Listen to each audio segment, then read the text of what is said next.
April 26వ తారీఖున నడి రోడ్డుపై ఈ ముగ్గురిని వీళ్ళు ఇలా కొడుతూ ఉంటే నెల రోజుల తర్వాత ఈ వీడియో బయటకు వచ్చింది. రికార్డు చేసింది కూడా పోలీసులే. ఈ వీడియో రికార్డు చేసింది కూడా పోలీసులే. పోలీసులకు జరుగుతా ఉన్న అన్యాయాల మధ్య పోలీసుల్లో కూడా కొంతమంది జరుగుతా ఉన్న అన్యాయాన్ని జీర్ణించుకునే పరిస్థితి లేక పోలీసులు కూడా మంచివారైన పోలీసులు ఈ వీడియోను విడుదల చేయడం జరిగింది. నేను అడుగుతా ఉన్నా, ఇంత జరిగినా కూడా ఒకవైపున చట్టాన్ని ఉల్లంఘించింది పోలీసులే, ఒకవైపున చట్టాన్ని అపహాస్యం చేసింది పోలీసులే, మరోవైపున పోలీసులే వీరిని అబాసుపాలు చేస్తూ వీరి కుటుంబ గౌరవాన్ని మంట కలుపుతూ ఒకవైపున చేయకూడని పనులన్నీ పోలీసులు చేసి ఆ తర్వాత వీరి మీద ముద్ర వేస్తూ ఉన్నారు. వాళ్ళు చేసిన పనిని జస్టిఫై చేసుకునే దానికోసం ఈ పిల్లల మీద వీళ్ళు ముద్ర వేస్తూ ఉన్నారు. సంఘ విద్రోహ శక్తులుగా, నేరస్తులుగా, గంజాయి బ్యాచ్గా, రౌడీలుగా వీళ్ళ మీద బురద వేసే కార్యక్రమం చేస్తూ ఉన్నారు. నేను అడుగుతా ఉన్నాను ఒకటే, ఆ పాత కేసులకు దీనికి ఈ ఘటనకు ఏం సంబంధమో అని అడుగుతా ఉన్నా.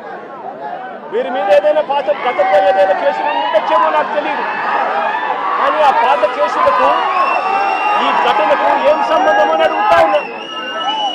ఈ ఘటనలో జరిగింది ఏమిటి అని అడుగుతా ఉన్నా. ఈ జరిగిన ఘటన పాత కేసులకు ఏం సంబంధం అని అడుగుతా ఉన్నా.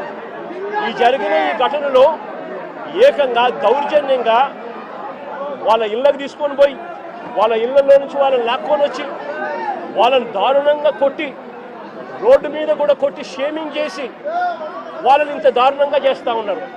నేను అడుగుతా ఉన్నాను ఒకటి, ఇలా వక్రీకరించి వ్యక్తిత్వ హరణం చేస్తూ తప్పును ఒప్పుగా చూపించే ప్రయత్నం చేస్తూ ఉన్నా ఇదే పోలీసులను అడుగుతా ఉన్నా, ఇక్కడే ఉన్న పోలీసులను అడుగుతా ఉన్నా. విక్టరు ఒక న్యాయవాది, జూనియర్ అడ్వకేట్ కాదా అని అడుగుతా ఉన్నా.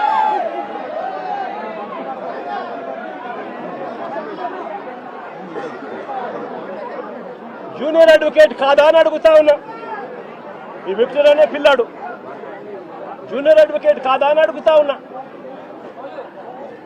ఈ పాప విక్టర్ చెల్లెలు, రాకేష్ చెల్లెలు ఈ పాప ఇంజనీర్.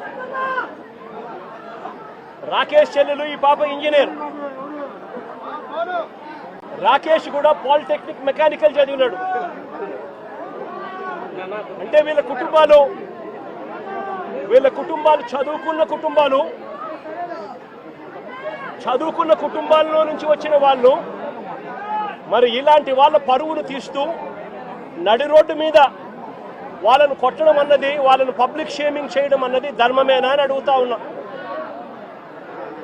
నిజంగానే పోలీసులు చెప్తాన్నట్టుగానే వీళ్ళు ఇంతటి దారుణమైన బ్యాక్గ్రౌండే కనుక వీళ్ళకు ఉండింటే, పోలీసులు చెప్తా ఉన్న మాటలు వాస్తవమే అయి ఉండింటే, నేను ఒక క్వశ్చన్ సూటిగా అడుగుతా ఉన్నా.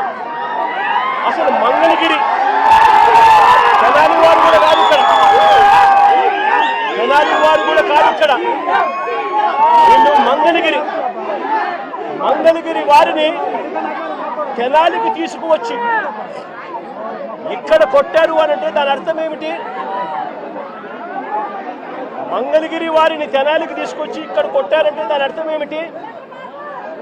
అంటే దాని అర్థం పోలీసులు చెప్తా ఉన్నటన్ని అవాస్తవాలు అని చెప్పడానికి ఇంతకన్నా నిదర్శనం అవసరమా అని అడుగు.